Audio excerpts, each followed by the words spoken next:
A man returns to live in his childhood home and finds it's not the place it used to be. He and his new tenants are terrorized by evil spirits and demonic forces. Paranormal investigators must come up with an answer before it's too late. In America, there is real evil. It lurks in the darkest shadows and in our most ordinary towns. Between the worlds we see and the things we fear, there are doors. When they are opened, nightmares become reality.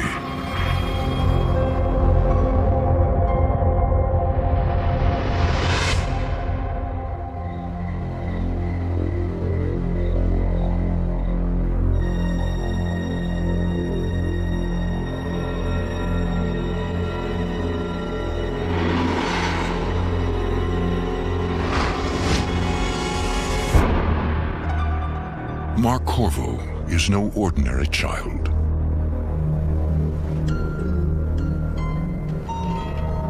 He often sleepwalks and has a rare talent, but doesn't realize it yet, and won't until decades later.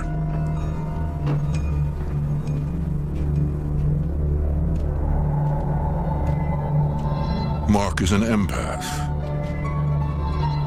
able to sense the presence of spirits.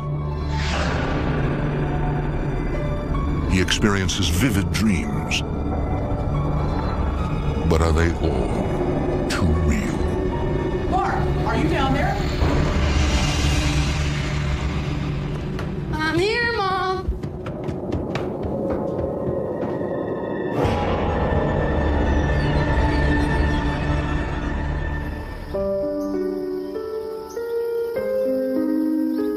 In 2011, Mark Corvo returns to Cromwell, Connecticut as the new owner of his childhood home.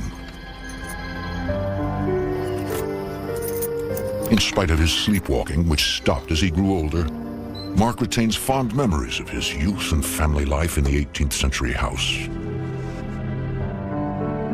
It's a old colonial in a very nice part of town. One of a kind. Being Italian, we'd have family over and there's always good food and good eats. It really was a lot of fun to grow up there. And everybody loved each other. It was a great place. Mark's newfound happiness is tinged with sadness. He acquired the house after his parents died, one soon after the other. Mark recognizes that for him, it will always be a special place. From when I was small, I always had the ability to sense different things that were going on. But as you grow up, you get involved, and I sort of put it on the back shelf and ignored it. Mark plans to take in tenants, but first, there's a lot of repainting to take care of. It needed a lot of cosmetic work.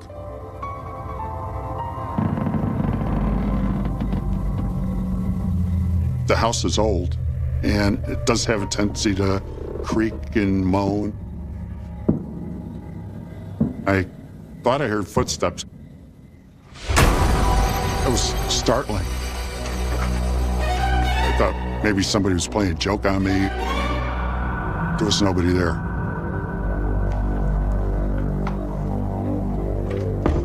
I didn't know what to think, and I was tired, so I just went to bed, and that was it. Well, this is it. This will be your room. Nice. After a month of renovating, Mark welcomes his first potential tenant, Sean Angus, a local firefighter. I'm trying to restore this place to its former glory. I'll take it. I was ready to move out of my mother's house. I was looking for a place to rent. I love the location. It was right up the street from the firehouse, so I decided to move in. Cromwell's a small town, like a little village. And I knew that in a very short period of time, I'd be able to rent that side of the house out. Ashley Singer has just moved to the area. Hey, you had a room advertised? Right, I have a room for rent, correct. Would you like to see it? Yeah. Follow me. Ashley considers herself a spiritual person and senses a presence.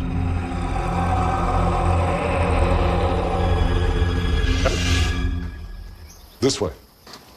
Okay, thanks. Ashley's a very interesting and eclectic person, and I knew she would appreciate the history of the house. With 2 tenants now in place, Mark's never-ending restoration work continues. In a hand? Sure, that'd be great. And volunteers are welcome. I gotta get a nail. Just a second. Set it down for a minute.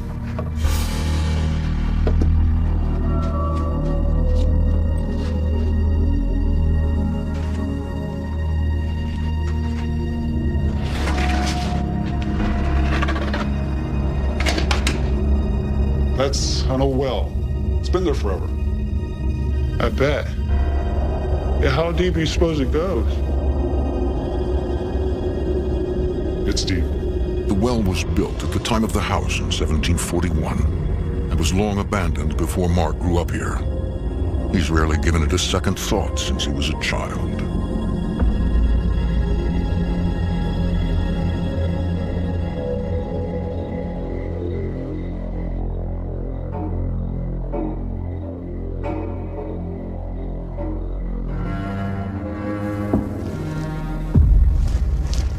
It's the blessing and curse of living in a 200-year-old home, the hissing of the pipes, the miscellaneous bangs. Mark isn't the only one hearing strange noises at night. Sean told me there's a lot of noises and things going on, and I just attributed it to pipes.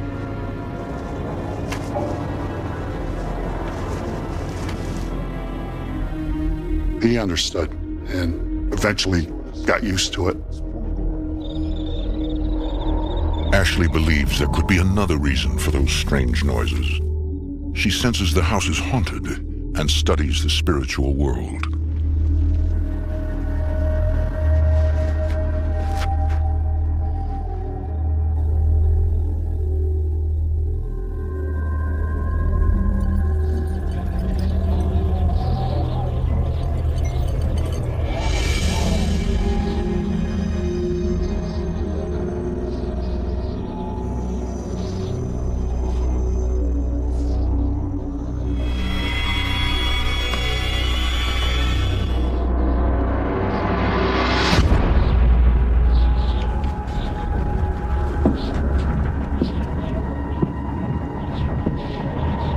She would tell me that there was a lot of activity, that she had seen this or had seen that, or something else was happening.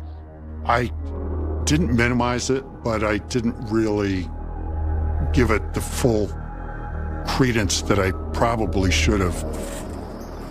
A few weeks later.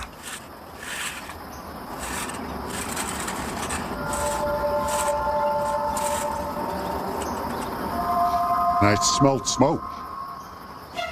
Smoke was coming from Ashley's room. Oh my God, is the house on fire?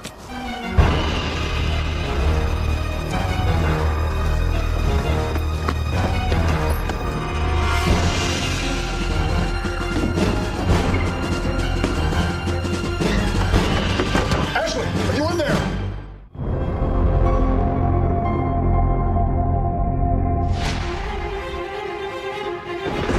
Mark Corville moves back into the house he grew up in, where a mysterious well and vivid dreams colored his childhood.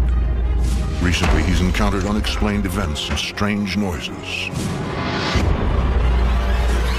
And now, one of his tenants appears to be trapped in her burning room. Ashley, are you in there? Ashley!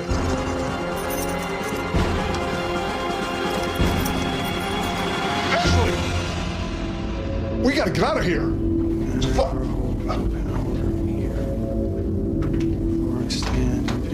She seemed to be in a trance and a world of her own. It's my sacred place. I banish you away. She was holding a pile of twigs, and all the smoke was coming from there. You have or hold no power here. This is I realized she must be performing some kind of ritual. To me, it was completely alien and strange what she was doing. Ashley! Ashley! Sorry, I was just smudging the room. What? Yeah, it's sage. It's for spiritual cleansing. Look, I've always been a spiritual person. Some people have even called me a white witch. A witch? There are malevolent forces in your house. She told me there are spirits in the house that need to be cleansed. Well, just be careful. Don't burn the house down. Mark, I'm sorry. I should have warned you. Despite what's happened, Mark retains a soft spot for his unusual tenant. As long as she didn't start the house on fire and paid her rent on time, what she did in the privacy of her rental apartment was fine by me. Mark, I'm taking a trip to New Orleans, and I told a friend she could stay at my place while I was away. That's fine.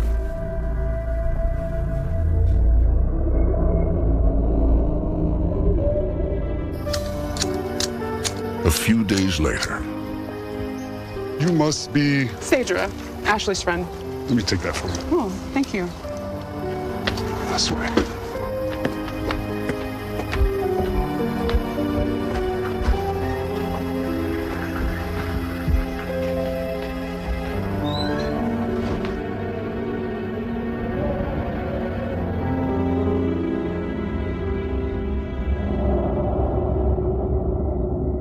alone in the house, she drifts off to sleep.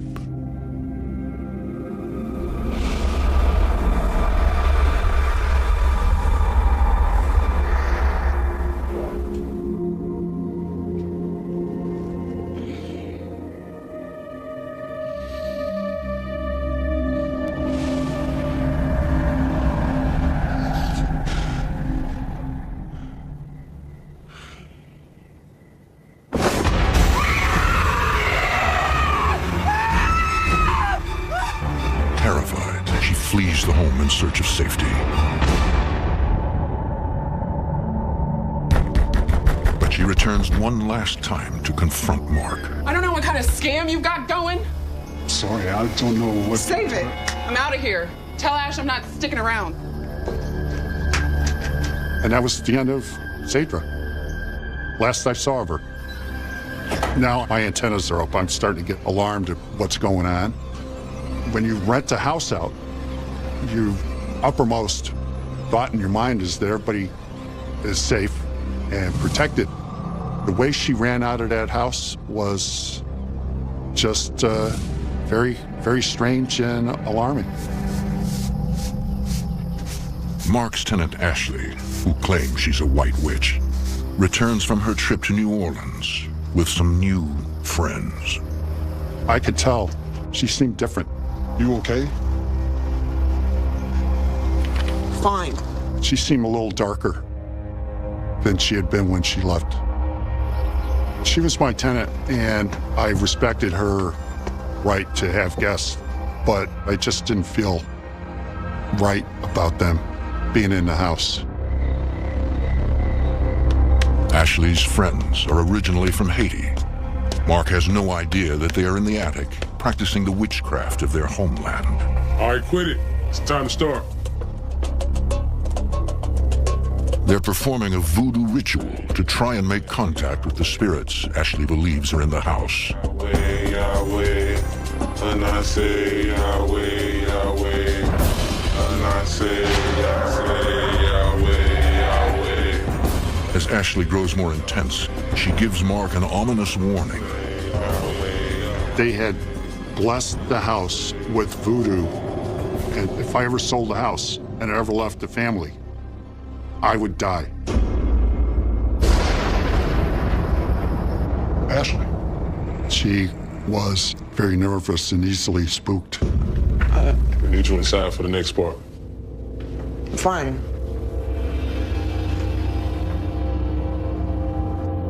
The mysterious Haitians soon leave. But now the White Witch wishes she hadn't dabbled with the spirits and is convinced they're evil and after her own soul. She was smudging the house on a daily basis. Ashley! Ashley is desperate to try to cleanse the house in any way she can, but she's convinced the spirits are growing stronger. Ashley! She told me it's just too intense. The spirits are here. Ashley spends hours alone in the house, terrorized and tormented by the evil presence. It's hard to see somebody be in that kind of distress and turmoil. That's it. That's it. I can't live here anymore. Ashley, talk to me. No, you don't understand. She just couldn't tolerate the intensity of what she perceived was coming at her from the house. She was frightened. She was truly frightened. Abruptly, Ashley disappears. She just took off and left her stuff, even. That's how adversely impacted she was by what she perceived was going on in the house. I was really upset, angry, plus concerned. I mean, was it the house? Was it that apartment? Living in a place like that, which you really love, then all of a sudden you find out, oh my God, you know, what's going on here?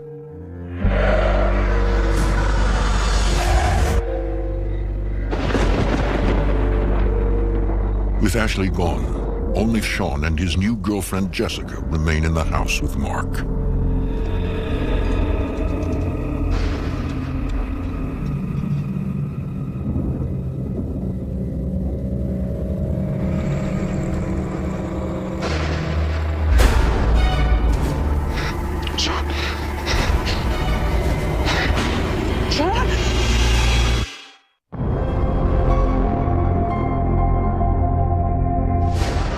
In a home that dates back to the 1700s in Cromwell, Connecticut, spirits are terrorizing tenants and visitors. 2 have been compelled to leave.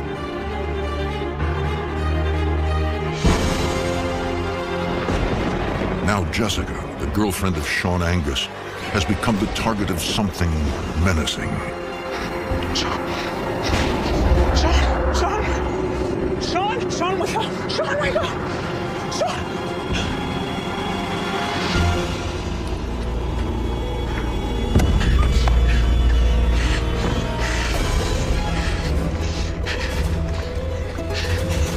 I didn't know what was going to happen to me next, or what was going to happen in that room.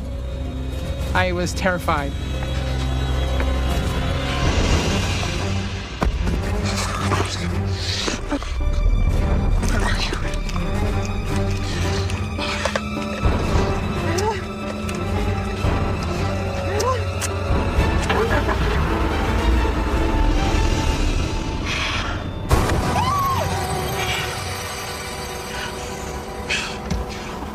What's going on?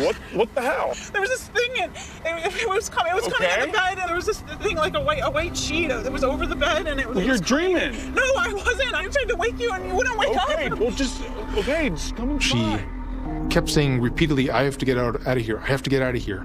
No, I can't. I'm sorry. I can't. I'll call you. Told Sean I love you. Got in my car and didn't look back.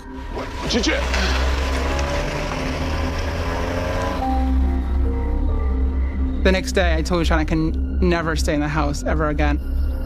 Mark is stunned when he hears of this latest night of horror. I felt angry. I felt concerned. I felt troubled. What is going on?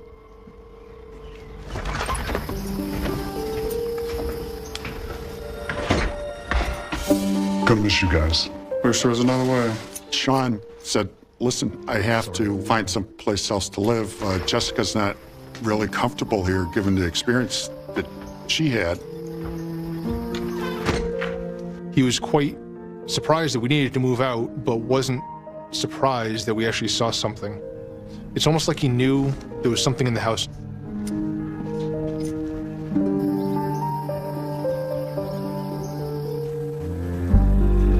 Mark feels compelled to act, launching his own paranormal investigation, aided by tips and guidance from books, TV shows, and the internet.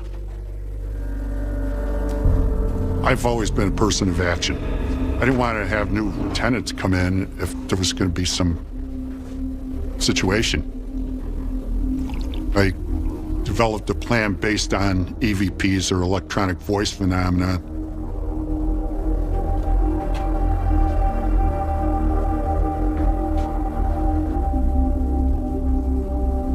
Who are you? Who are you? I say Yahweh, Yahweh. I came upon what looked like a place of sacrifice or a very ritualistic altar with a dead bird, carcass, cross, and an empty bottle. If this was voodoo, what was my house turned into?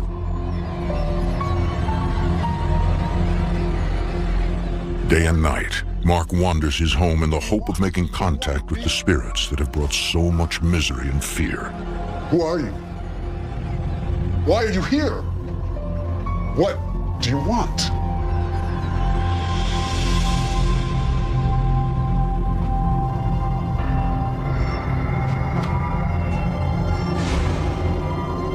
Who are you?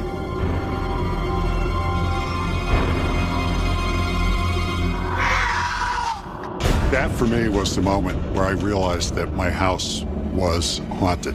What do you want?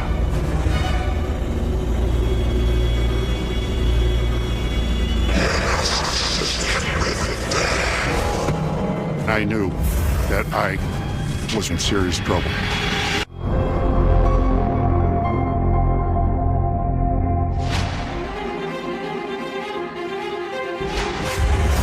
After months of terrifying paranormal encounters, Who are you?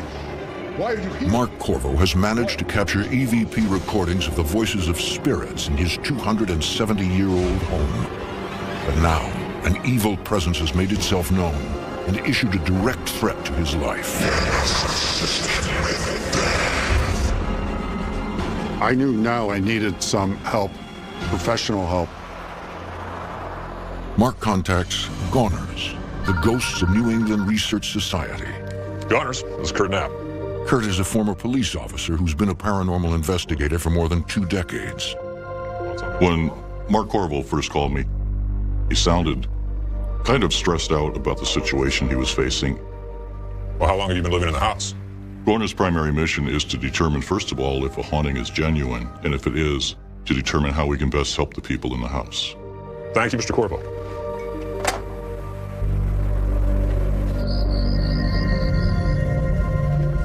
Let me get you a cup of coffee here first. Sounds good. So, Mark, what's been going on in the house? Well, I'll tell you, I had a couple of tenants. They had to move out from everything that's been going on, all the noises. Poor Ashley, she ran out of here screaming. I found in police work that after an hour or so, a person would start to change their story if they're lying to you. Well, there was none of that with Mark. He was as genuine in the end as he was in the beginning. Now I'm starting to hear a few things myself. I did some preliminary research on the property. I got a few things I want to show you. We found out that the house was built in 1741 by a sea captain who was active in the slave trade in the West Indies. And we do know for a fact that he kept slaves on the property. That might be the reason I've captured so many EVPs.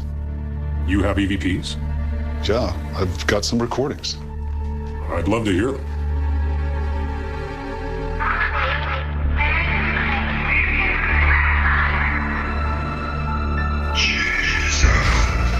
I was able to identify about 6 separate voices in the EVPs he played for me. And I knew immediately that we had to investigate this property.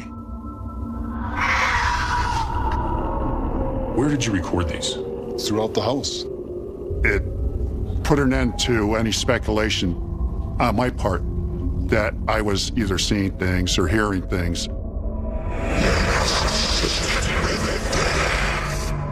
I was kind of concerned about him, too.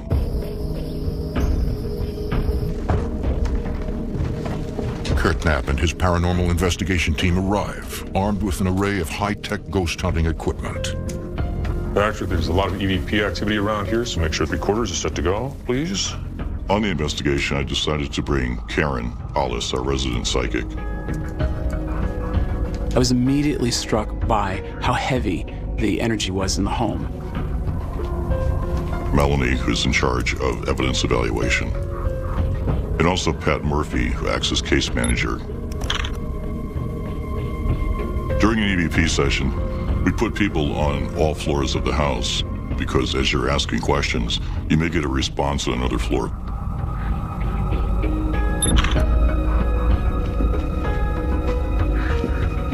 Every investigation is different. As you're walking either upstairs or downstairs, you're thinking to yourself, what am I going to find? What's going to be there? What's in the darkness?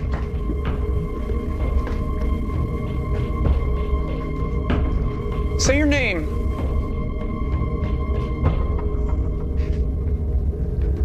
And I could feel that the energy was coalescing around that one area. And as I stepped closer to it, I realized this is more than just a well. It was deep and dark and foreboding. I think I see something. What? I'm not sure.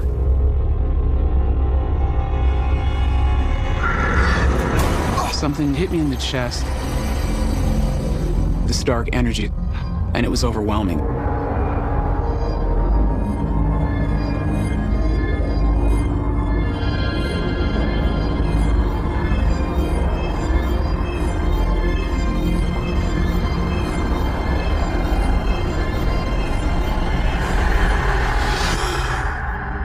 I got the sense that there was a young child that wanted to tell its story.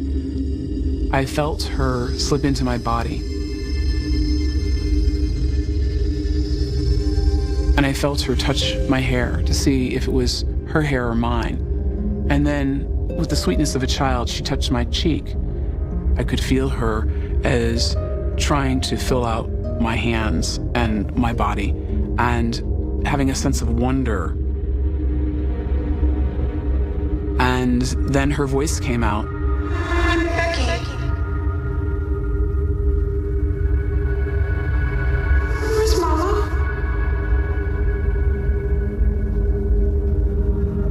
Mama got sick. Took her away. The young slave girl's mother had been taken away to a doctor and never returned.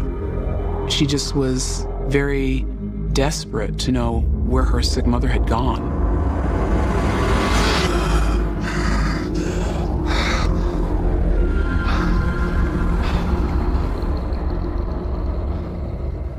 She's gone. I was channeling her grief over her mom.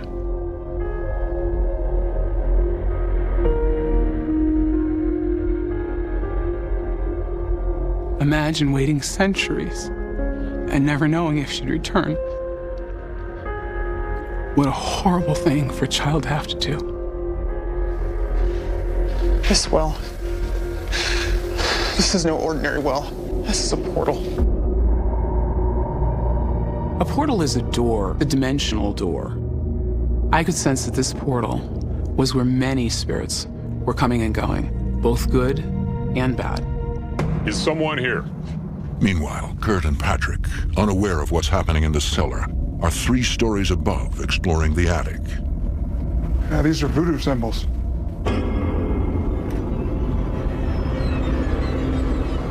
Are you all right? I don't know. I feel weird. It's just something that we don't see very often.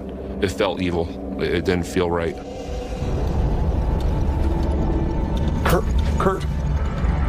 What? Kurt. Patrick, you're freaking me out.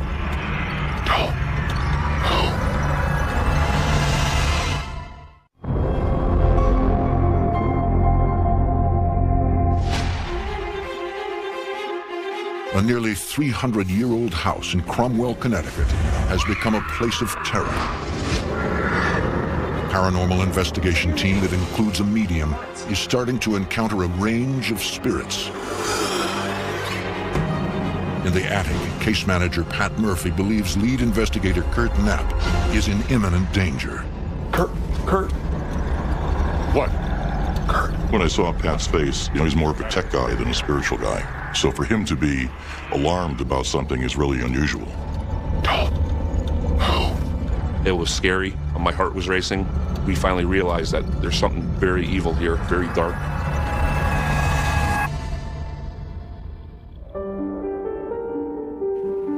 Back at the office, the paranormal investigators review their findings. They believe the house has sheltered lost souls for centuries. But when Ashley and her friends used voodoo to contact the spirits, they unleashed dark forces which rose up through the old well. I believe that whatever activity Ashley was engaged in the house, whatever dark magic she was practicing, whatever she was trying to stir up, she was successful in that she opened a portal into another world that was bringing through not only human spirits, but also dark spirits. If there was any place that seemed like it went straight to hell, it would have been that well.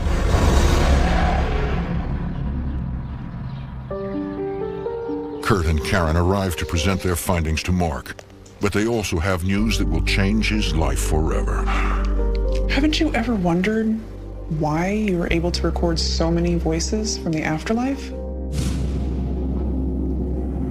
I've seen it on my own team, where two people in a room, one will get an EVP on the recorder and one won't. And I think it has more to do with the person's ability to tune in to the paranormal, to the supernatural, than anything else.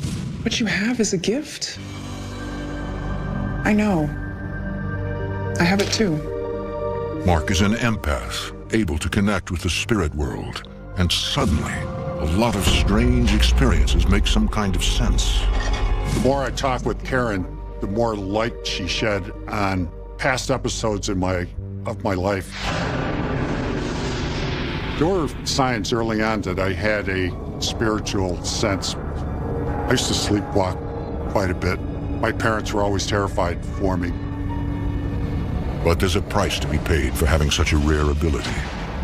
If Mark remains determined to stay in his family home, he'll have to get used to the presence of spirits, including those intent on harming him.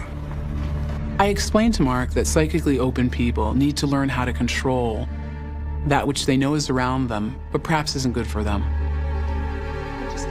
We needed to give him tools to be able to cope with what was happening around him, through exercise, through prayer, through meditation.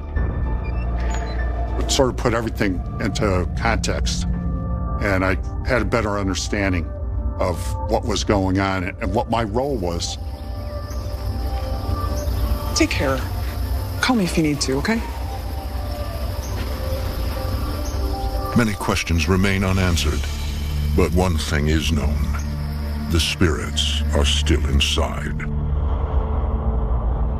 As the days go by, Mark tries to follow their advice. He devotes more time to reinforcing his faith.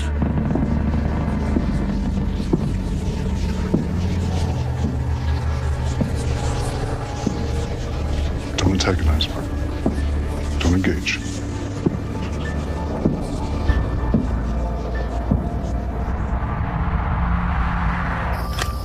He concentrates on the physical aspects of his home.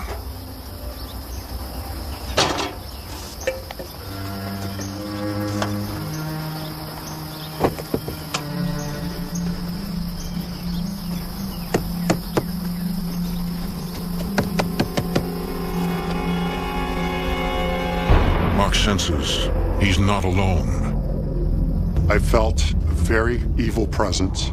Don't engage. A dark presence. Don't engage. I was upset. Don't antagonize. And I challenged it. Leave me alone! Leave me alone!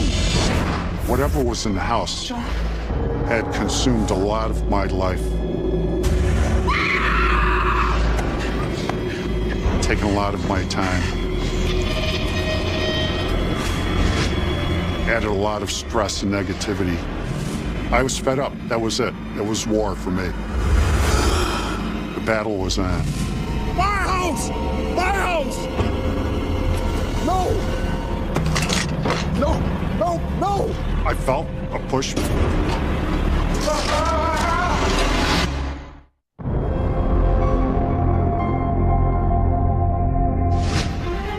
Mark Corvo was being terrorized by evil spirits in his 18th century Connecticut home. They're determined to kill him. Leave me alone! No! No! No! Stay away from me! I felt the push.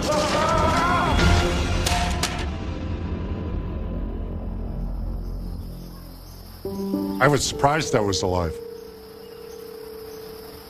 I should have been dead.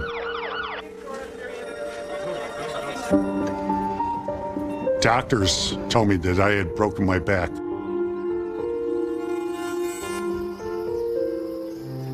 After 3 weeks recovering in the hospital, Mark's sister Gina drives him home.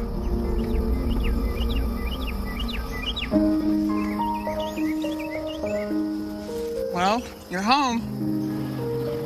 Yeah, the battle rages on, as far as I'm concerned.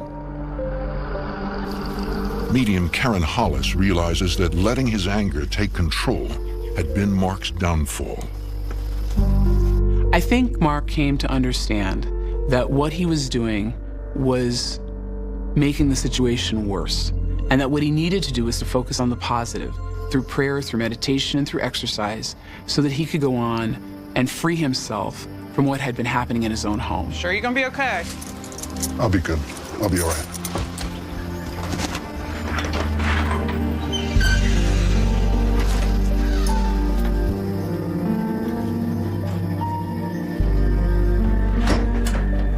This is something that he's always going to have to deal with his entire life.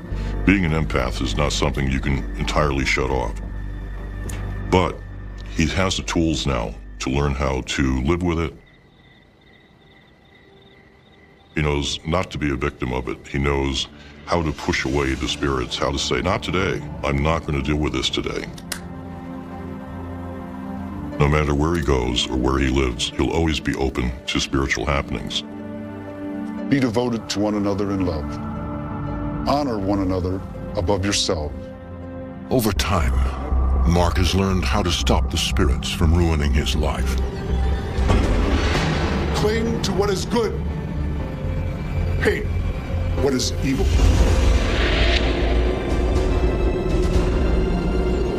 I think faith is a big part of what helps protect me. They thrive on fear. Hate what is evil. Hate what is evil. Hate what is evil.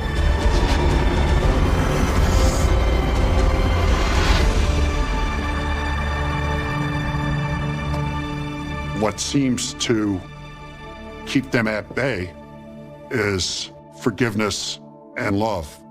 They cannot tolerate that.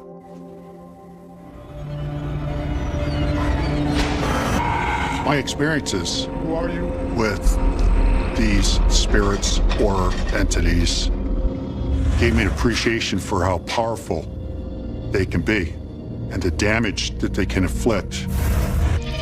Ashley was engaged in her own attempt to control the spirits, which were uncontrollable. She lost, they won, she left. And that's the sad truth of it. I was being targeted. These spirits wanted to harm me.